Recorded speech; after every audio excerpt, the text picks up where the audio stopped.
This is AUGforums.com Real Talk. First, thank you to our sponsors, APS Payments, DataSelf. Please take a minute to support this podcast by clicking each one of the sponsor banners located at AUGforums.com/sponsors. Every click helps to support this podcast. My name is Tim Rodman, and I'm coming to you live on Wednesday, July 14th, 2021. This is episode number 47. Kurt Beers, Director of Enterprise Systems at, I want to say FLTR. Kurt, you're going to help me again. Filter. Sharing his Acumatica customer story. And Kurt, thanks for correcting me on the company name there, Filter. And maybe you can go ahead and introduce yourself, who you are and what you do. Sure. As Tim said, I'm Kurt Beers. I'm a Director of Enterprise Systems at Filter. I'll talk a little bit more about our business, or we've got a couple different businesses that we run out of this office here in Bellevue, Washington.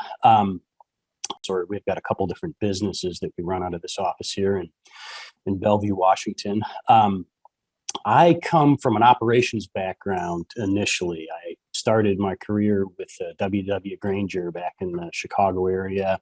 I'm not going to say how far back that was, but we'll just say it was a long time ago. And I worked in forecasting, inventory management, and through my experience in operations, we went through a couple of system implementation processes, forecast systems, implementing forecasting systems with procurement and across different levels in our distribution network. And that was sort of my foray into the world of system implementation. So, since that time, I've worked on ERP projects with, large companies. I worked directly for a software company.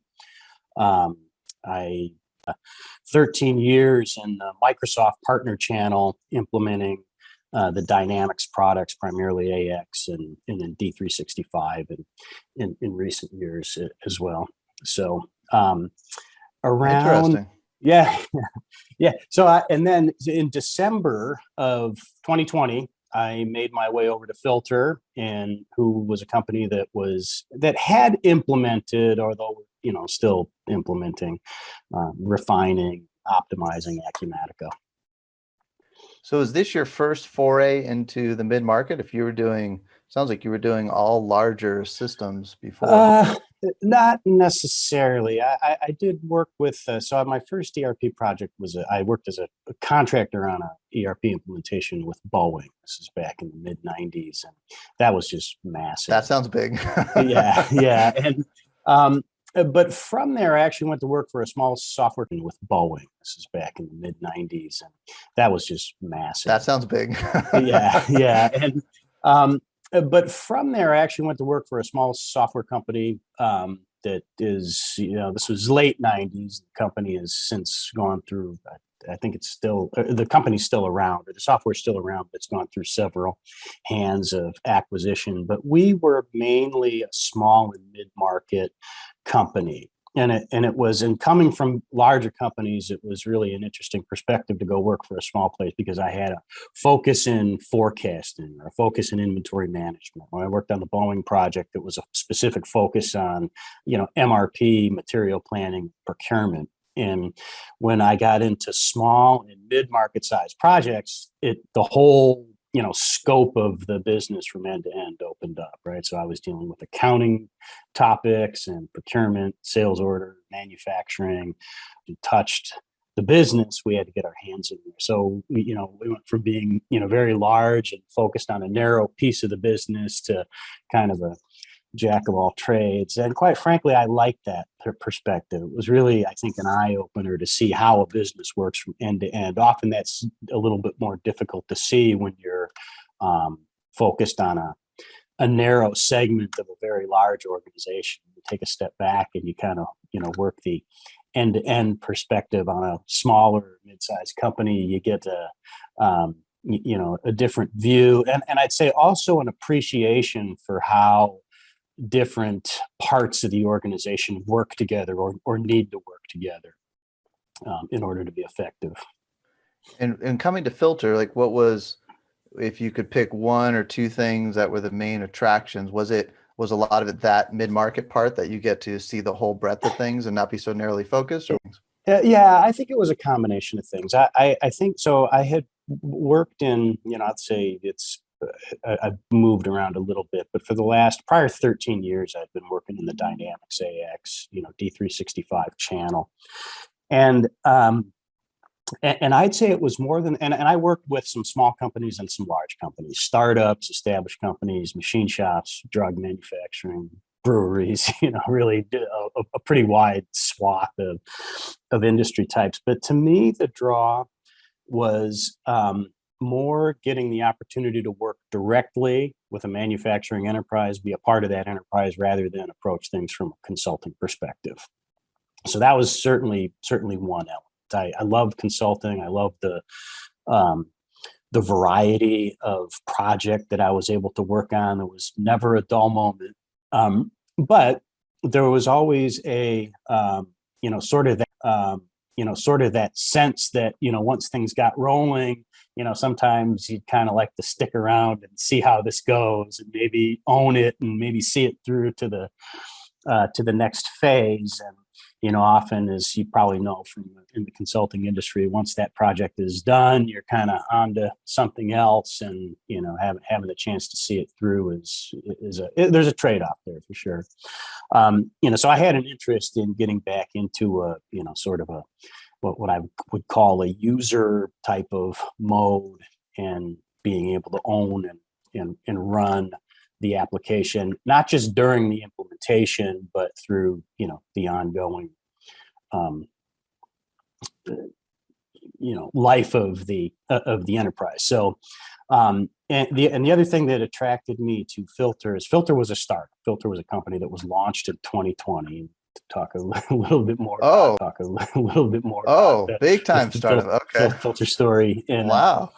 in a few minutes. But it was a brand new company, sort of an exciting time to kind of jump. There's certainly some risk in going to a company like this, but that was the other thing, is going into a startup type environment. I've worked with a couple of startups on the consulting side. I always liked the culture. It was more of a there was no, well, we can't do this because we don't do it that way.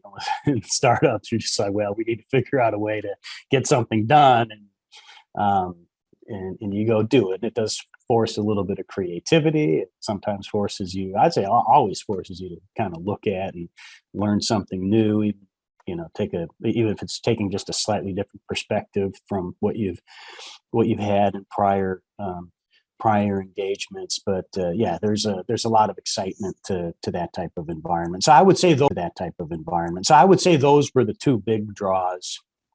And then just kind of on a personal level, we around the end of 2020, we were starting to have consultants travel again. I'd done that for years, and I was at a point where I'm just not sure I want to go back on the road as as part of the job. Not that I'm opposed to taking a trip or going somewhere, but when that becomes part of your day-to-day expectation. I thought, this maybe with everything that's happened in the last year, I've been working from home, as we talked about on the onset of the call, sometimes from a small, small table in the corner of a room to, I thought, maybe it's time to look for the opportunity to get off the road. I had the same experience this year. I haven't traveled in a whole year, and well, I haven't. But so that was the other thing, kind of on the personal side. I was just thinking, I've been doing that type of thing for a while, and not that it was overly taxing, but I had periods of heavier travel, and I just thought, as we started opening up the door to, all right, it's time to start going and visiting clients again, I thought, well, maybe it would be a good time to plant some roots.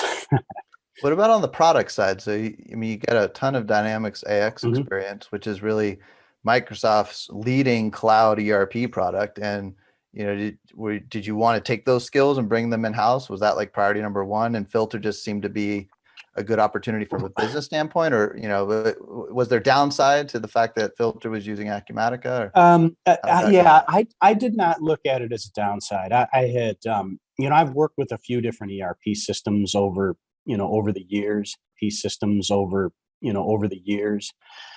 And, I don't want to downplay the, significance of, the different technologies and the different functionalities. But I think at a core business level, I think if you understand ERP systems, there are differences in them, certainly, but the way you would approach implementing a different ERP application in a different business is not that drastically different. So certainly there's some functionality that Dynamics 365 had that's different from Acumatica, but I didn't look at that as a deterrent at all. My thought was it's going to be a different application, a different environment. I'll learn what I need to learn about the application. But moreover, I was focused on, what kind of business process improvements do we need to make? And then based on the tools we have, what are the best ways to leverage those tools to meet those needs? I like that. I love that point. I think, and actually, I think this has come up on this podcast before, that even when companies are looking to hire people with ERP experience, they so often look so narrowly at only people with experience in the specific product that they have, like Acumatica. And it's just such a mistake, I think, that, just look for people with ERP experience that can learn the specific product. And that's interesting to hear you have the same view. Yeah, it's, and again, there's nuance to all of it, but, at the end of the day, right, manufacturing company has the same or very similar objectives, regardless of what platform they're using, right? And so, I think that there can be a tendency to take a platform or technology first approach, and I've always been from the more of the mind that well, we should really take a business process approach. Technology is a tool. We don't, obviously having, I think having a broad background, that's just my opinion. Having a broad background is probably more important than having experience with a specific tool. And, and I think, again, in spite of the differences between the applications, I don't think Acumatica was that difficult a system to learn. So again, it's the look and feel of it is different, but, at the end of the day, we're still buying material, right? We're still warehousing, inventorying, shipping material, and we've got to do those things regardless of the ERP platform that we're running. So what about the Filter business then? Seems like that was the main attraction. And what Yes. attracted you maybe give us like an overview of what Filter does and Yeah, what so attracted you personally to it. Yeah. Yeah, that's a great question. So we actually have three businesses here that we run. So UBO Labs was sort of the founding company in this environment. UBO Labs is a company that makes power supplies, mobile accessories, power supplies, and things like that for mobile phones, and they mainly distribute those through retail channels. And that's a business that's been around for 5 years or so.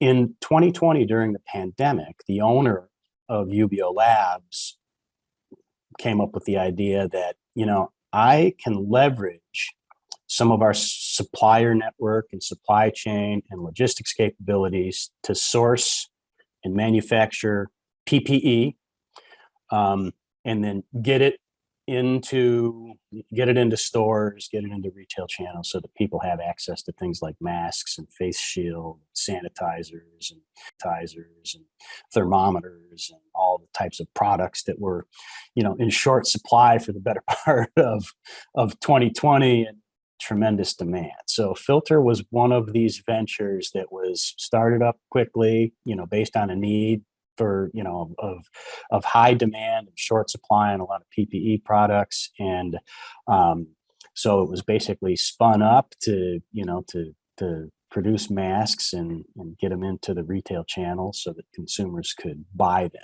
right? So in 2020, that was a fantastic opportunity to there's a lot going on there. And as it spun up so quickly, certainly there were some things that, by necessity, the company had to do to, just to get product moving. And then the systems and the business process kind of, I want to say lagged. I don't know if that's the best word, but they kind of followed what was going on in the business to get some, some structure around what the company had been doing for a few months. So UBO Labs was an Acumatica user, and so because of that, our partner PC Bennett was able to kind of take the basic setup that was used in UBO Labs, get a kind of a working Acumatica environment up, supporting the filter business for things, just the basic procurement, sale, distribution, and accounting functions. But we didn't really go through an implementation that was designed to optimize the business, and probably for good reason, right? At the moment, it was more important to get product in the channel than it was to sit down and map business processes, right? So once we got product in the channel, and started, realizing what the scope and magnitude of the operation was, it became apparent that we really needed to go back and apply some structure. And so that's actually when I came to Filter, was to, kind of both for Filter, and actually I do work for the UBO side of business, and we've got a new business that we've launched, Gen 3 mobility, which I'll talk about in a minute, since I've been here. So there's a lot going on. But basically, my role was to come in and basically and put some structure, just kind of standardize some of the way we did things, put some structure around business processes within the context of ERP, sync where it made sense between what the two businesses were doing, and then in the early part of 2021, because things move quickly around here, we launched a new also business. known as a few months ago. Yeah, an existing business. We're supporting an ongoing entity, and we launched a new business. That's a career that's happened pretty quickly. But so the other business, Gen 3 Ride, is an e-mobility business. We're making and selling electric bikes. We've got 4 models that we're shipping out of our in stock and shipping out of our warehouse here in the Seattle area.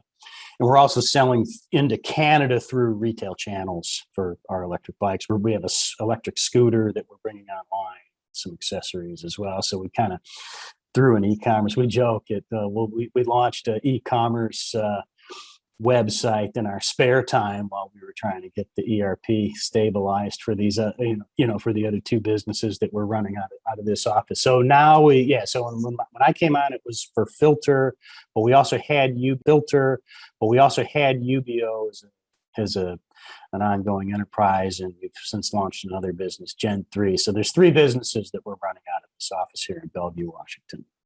What would you say the common thread is between cell phone chargers and PP medical stuff and e-bikes? Is it just opportunity, or is there manufacturing common thread there? Yeah, so it's a great question, and I've asked myself. So I think with the UBO product line and the Gen 3 e-mobility product line, there is some common threads there. Like with the technology, it's kind of it caters to a high tech market.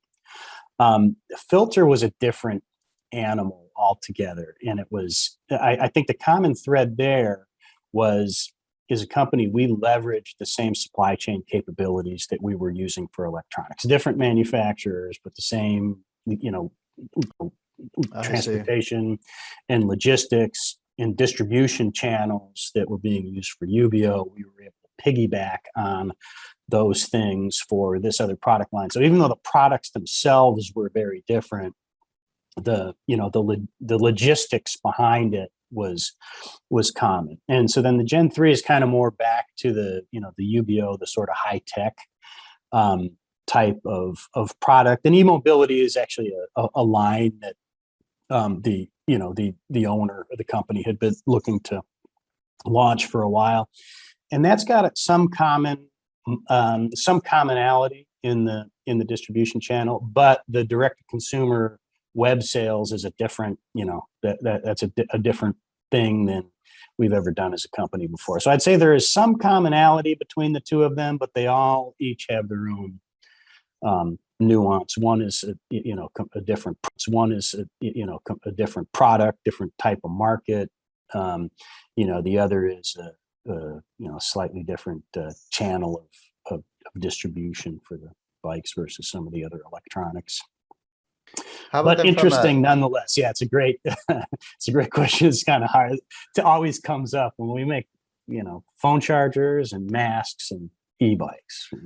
Well, it sounds like the biggest difference with the new businesses from a Acumatica standpoint would be the e-commerce side then.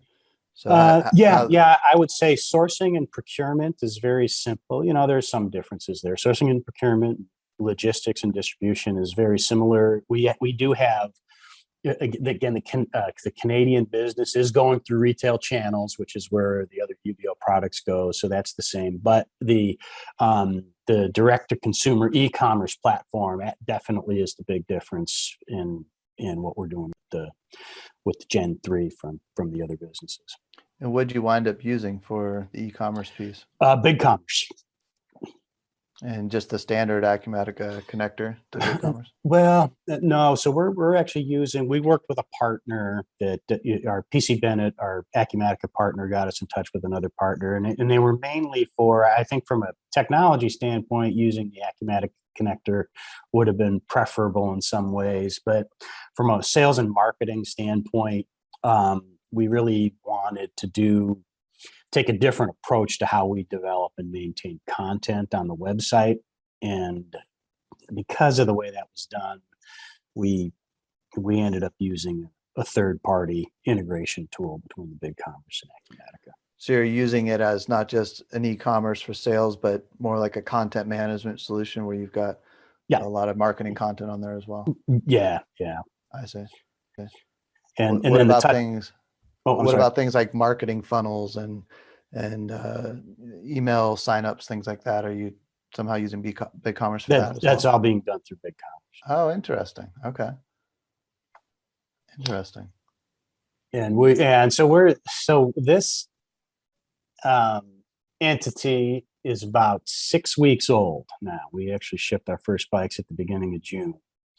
Shipped them to Canada or shipped them through the online? We had some both. We had some Wow. shipments go up that went up to Canada in early June. I think we got our first bikes in here late May, early June. I think June 3rd or 4th. Those were the first bikes we shipped out of Kent. So we are So there's a lot of things we're figuring out along those lines, but it is exciting. There are no dull moments here, Tim. So you got the e-commerce fees going. What else? What other components in Acumatica? I assume you'd have the manufacturing piece going, or what else has been implemented there? We're using manufacturing. It's pretty light because most of our products are, contract. They're produced by contract manufacturers. We do some packaging and some light assembly using the manufacturing module in Acumatica. Not kitting, using like the actual we're using inventory kitting, but the full-blown manufacturing. Yeah, we're using the manufacturing module for that. But again, I wouldn't say that we're a heavy user of the manufacturing module. It's pretty basic. So really from an Acumatica standpoint, it's procurement. We do a lot of logistics and transportation. So that's an area where I think we need to improve the way we're doing some things. We have a lot of inbound containers to track. We have a container module from PC Bennett that we have purchased and we've implemented. But I think that's an area that we need to look at. We are in the process of, it's really not MRP so much as it is distribution planning that we need to work on, right? Because we kind of know factories are, they get their stuff done, but it's from getting stuff out of the factories through ports across to the U.S. distribution facilities. That's actually, I think, the biggest piece that we need to need to manage from a planning standpoint. So we're looking at we're probably a couple months. I'd say if it weren't for the web launch, we probably would have. That was our focus, like late last year in that direction, and then BI and Can I back analytics. up on the Yep, before we yep. get to BI on the so you said MRP. I've encountered this before. It can be a struggle to decide, well, am I going to use MRP, which is really manufacturing oriented and Mm. very like specific demand oriented, or I'm going to use inventory replenishment, which is more general with things like safety stock. As you've gone through that analysis, or use both, some for certain products, others for other products. Where are Yeah. you at right now, and even how are you getting it done right now? Maybe it's just spreadsheets. Well, yeah. So we need MRP. I think that I kind of look at the inventory replenishment. Um, we could take that approach in at a the kind of it like our end warehouses, specific products, specific warehouses. But generally, to manage the whole supply chain, we need some type of MRP, and an MRP approach that accommodates distribution. So I think that because we bring things in through a central warehouse, we ship them to the U.S., we bring them in to central warehouse, and then we move them to DCs, and so it's in fact it's even not so much MRP from a bill of material explosion perspective. It's more what I'd call the distribution requirements planning, so that I could really not just trigger safety stock or order point type replenishments, but plan all the way up the supply chain what's needed in order to for the timing. Because the reality is our stuff's made in Asia. Ports are bogged down. I mean, things that I think we'd ordinarily plan 30 to 35 days to get over here are taking closer to 50 to 60 days just because of port situations. And we've got our planning approach has to span all the way back there, plus some additional time for factory capacity. So I think we need something more than just a replenishment trigger, but it's not so much like bomb capacity related planning, because again, we're dealing with contract manufacturers on there. It's the distribution. It's all those activities from factory to through ports and transportation, and then into our DCs where we fill customer orders. That's the leg that requires the most of our attention.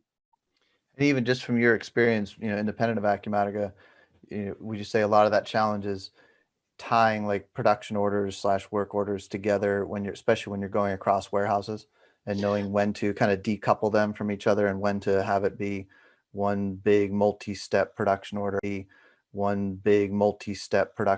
and how you Yeah, trigger the demand across the warehouses, especially.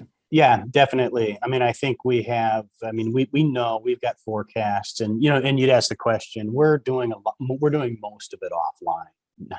Offline meaning not in Acumatica now, but we have forecasts. We know what our projections are. We get some pretty good numbers from the retailers that we sell through, depending on what the product line is. So we understand what those requirements are.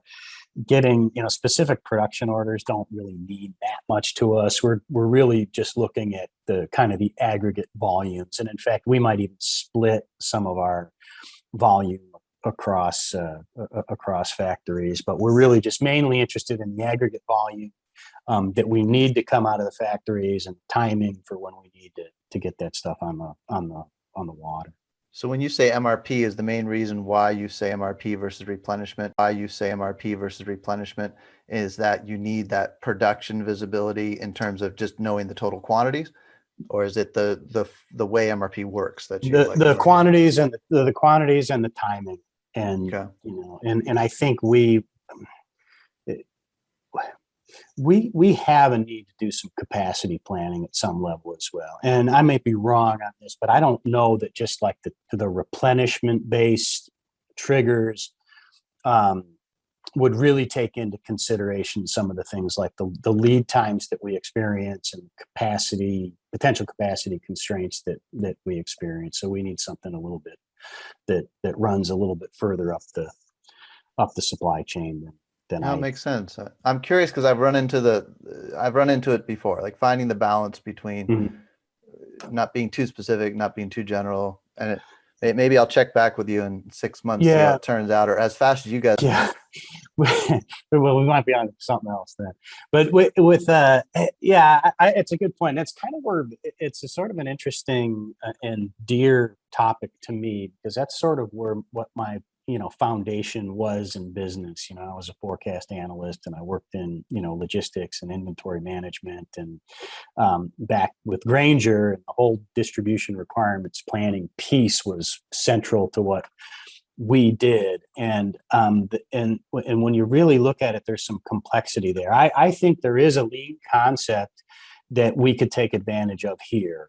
All right, so we could say, all right, well, I need more in some of these DCs. Let's just kind of set our stocking levels and trigger what we need to replenish out in those DCs. But that relies on having enough inventory in that central place to be able to replenish those DCs. And that really is where planning comes in. So I think at the end of the day, the optimal solution does have both, to your point.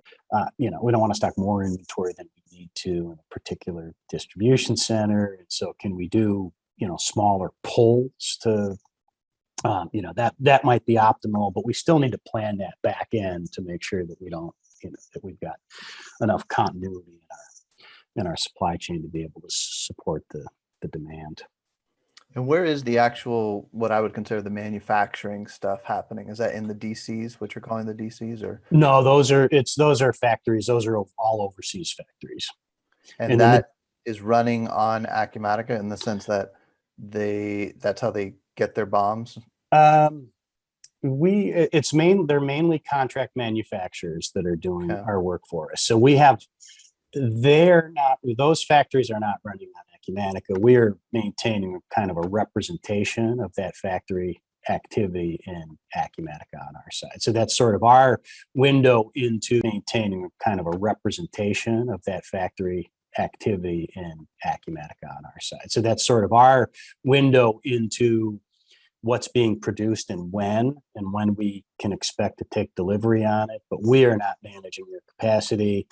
And for the most part, we're not managing their component procurement either. In some cases, we are. There are some components that we source and some packaging materials that we source for our contract manufacturers. So that's kind of where the material components come in. But the factories themselves don't run Acumatica. We just, we use it as a window into what's going on in factories. That makes sense. And so, sorry, you had we're trying to move on to BI earlier. I'll Yeah, let you so go that's there. that's our MRP, and we do have a need there for sure. BI is the other thing. When I came here, we had dozens of spread inbound schedules and things of that nature. And the new business has driven a lot of this because the Gen 3 direct to consumer web sales business has driven a lot of this because there's a lot of analytical data that we've discovered that we need, right? We're for this line, we're not really, our forecasting before was our big customer coming and telling us this is what we want. This is what we're going to want over the next 12 weeks. Forecasting was easy. Planning in a, direct to consumer web sales is different from that, right? So we've actually had to learn quite a bit. We're starting to monitor web traffic. We're using some of the analytics tools to see what's going on with the market, with, conversion rates and hit rates. Where's our web traffic coming from? And then on the back end, out of Acumatica, some of the product data, product sales data, trends, margin analysis, things of that nature. We've started to do some things where we're connecting, kind of your forte. We're starting to do like OData feeds, OData feeds to Power BI and build some things out of Acumatica. But we're also finding that there's some other data, like from our big commerce site, for example, that we would like to integrate into our reporting and analysis. We've also got like a customer service tracking system that's a different application. We would like to be able to pull some of that data in. So I think that a data warehouse project is in our near future. For the moment, we're able to get, and I would say this is the biggest plus I would say to Acumatica by far is data access, the data access classes, the OData feeds, the ability to write generic inquiries and feed all that stuff to Power BI. It is so I'm so pleased with our ability to get the data that we need out of Acumatica. I think it's definitely a strength of the tool, but we have some extra external data external to Acumatica that we need to incorporate into our analysis as well. So that's we've got some growing that we need to do there. Can you compare that data access point to Dynamics AX? Was it more difficult there? I think that Acumatica, in my opinion, I mean, the D365, the F&O cloud-based application had a pretty good setup with, access to what they call data entities, which is sort of like the equivalent of data access class. I find the Acumatica tool easier, Interesting. Yeah, but of course you can still get it, and you can. maybe part of it just has to do with the size and complexity. But it's interesting. You find it Yeah, easy. and it may have to do with the structure of the data too. I just find the Acumatica tool to be really easy to be able to go and do a generic inquiry and set up. Now, I can't do everything that we want, right? And sometimes, I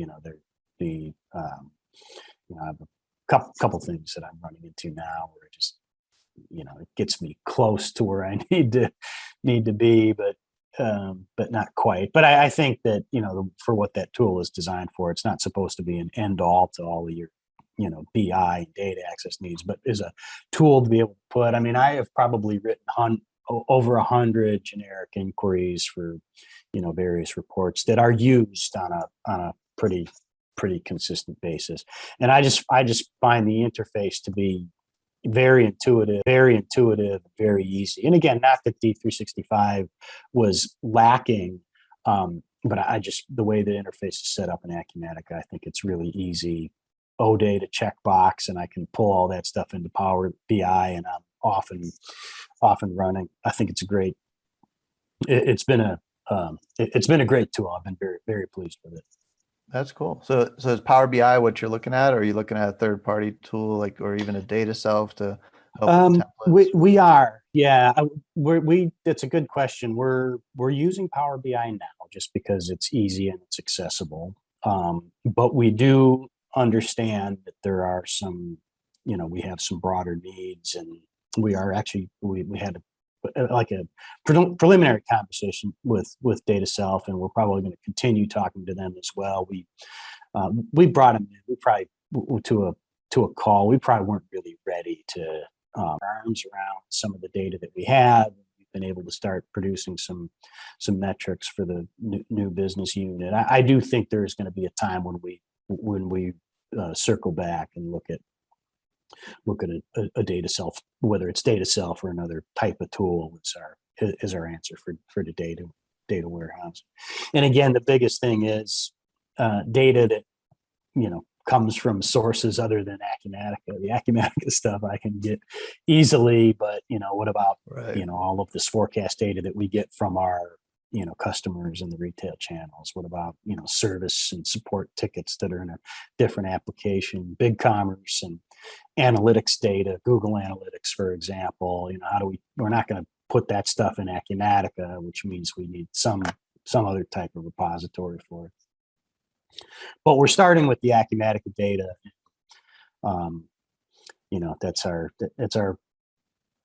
But we're starting with the Acumatica data.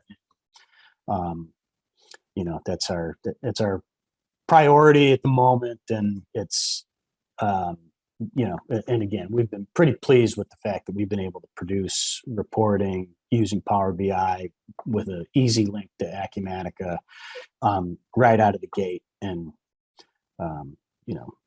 that's been great.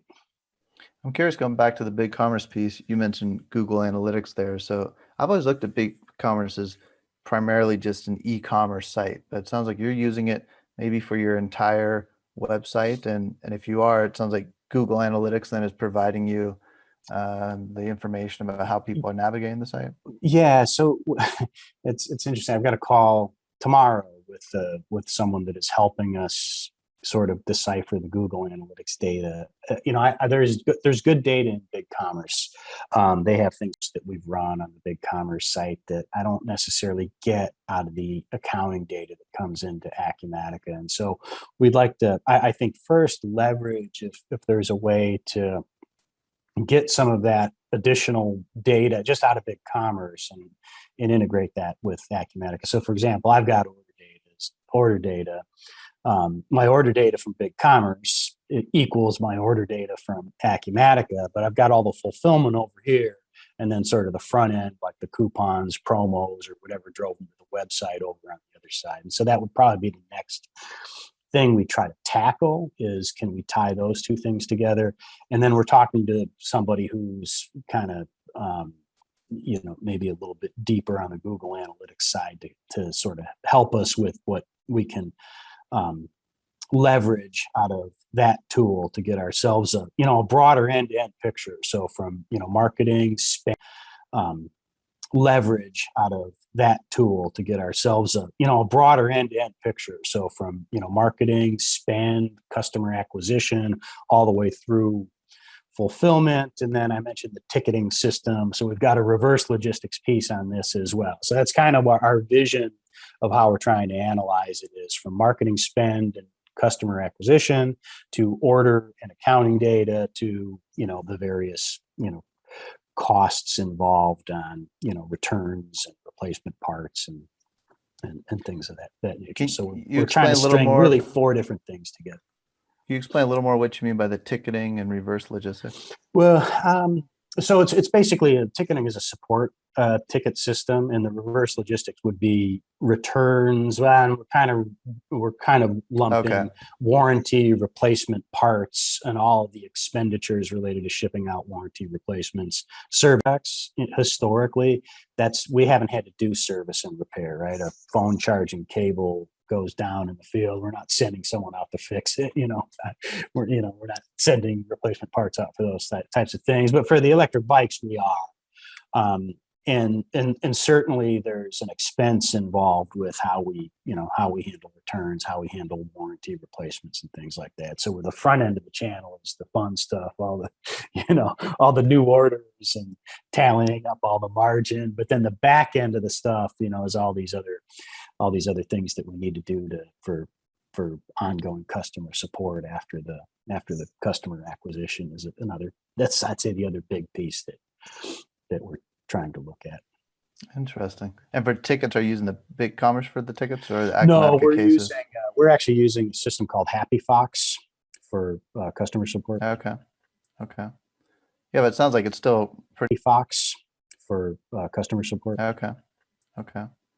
Yeah, but it sounds like it's still pretty new business, and really the focus is bringing stuff through the door and getting that moving before you worry about the back end. Like I said, we're about 6 weeks old. This business is about 6 weeks old, and we've learned a lot. But we're not the back end, but we do want to make sure we understand that because just the industry, there is a sort of an expected rate of returns for this type of product, and we've kind of done that into our analysis. We've budgeted for a certain amount of that, but we really want to make sure we understand what's trending there, reasons, and are there things we can do to mitigate, reduce the number of returns, reduce the number of service calls, and things of that nature. So that hasn't taken off, and we're just trying to get on the front end of at least being able to produce as it expands. We're going to realize we've got other needs that we need to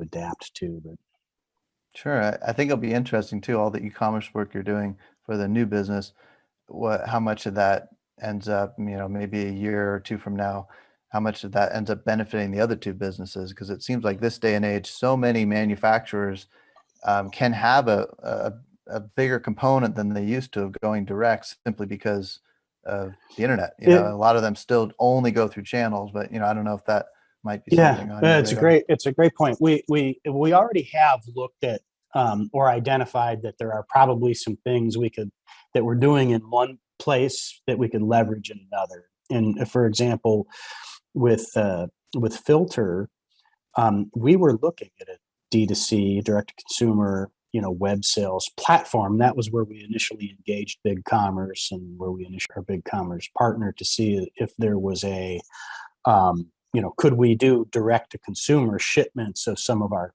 PPE.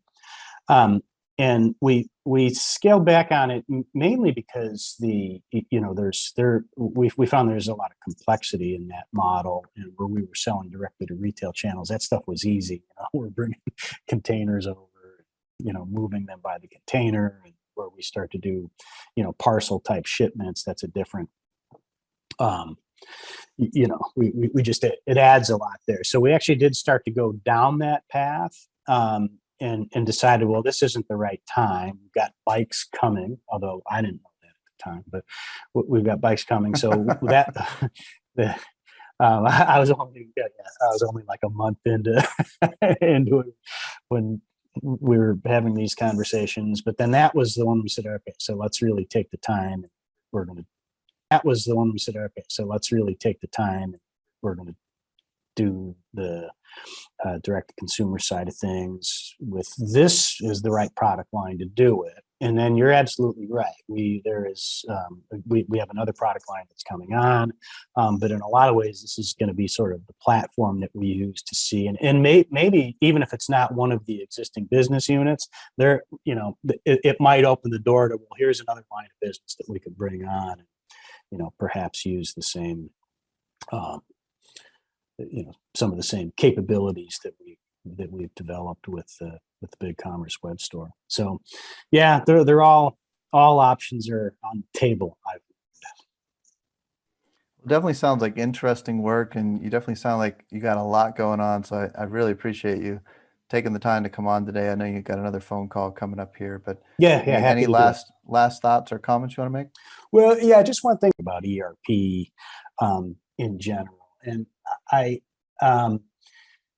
think one of the things I would say, just for anybody implementing an ERP system, or actually even more so for people who are, whether you're a buyer, planner, schedule in an environment where a new ERP system is being implemented, I would say embrace the change, embrace the new technology, whatever it is, whether it's Acumatica or BigCommerce or whatever other platform or application is being put in place. Embrace it and look at it from the perspective of how can we use this tool, leverage this tool to better do what we're trying to do. I think that I have found, I was kind of going back to my early days with Granger, that as I got on board with some of the system implementation, some of the change projects, it's a fan kind of going back to my early days with Granger, that as I got on board with some of the system implementation, some of the change projects, it's a fantastic way to broaden your horizons on the business that you work in, right? So it forces you to work more closely. If you're an operations person, it forces you to work more closely with or at least have a finger on the pulse of what's going on in finance, for example. And if you're in finance, it forces you to, take a different perspective on what's going on with operations, because those things are all so closely tied together through the ERP systems. I would say just whatever your perspective is, if there's a system project, whether it's a new implementation or optimizing an existing tool, just embrace the change, embrace the technology, and see what it, that's the I've learned, my understanding of business has expanded so much when I started working with ERP systems, because it forced me to look at things that I didn't really have to look at so closely before. So don't fight the machine. Don't clutch your spreadsheets too closely, but go with the flow. Well, you want to make sure it serves your purposes, your business purposes, but it's not, I look at it from the standpoint of how can I leverage this to either, whether it's learn something, improve the way I'm doing something, improve, just broaden perspective on, why I have to do something the way I have to do it. I think that it's that would be my advice for anybody going through an ERP implementation, is just take a step back and try to take a broad view of the project and why you're doing it, and what you stand to gain as a company, and also what you might stand to gain as an individual by learning how those systems tie your operations together. Well, thanks for the advice, and thanks again for taking the time to come on today. Yeah, thank you.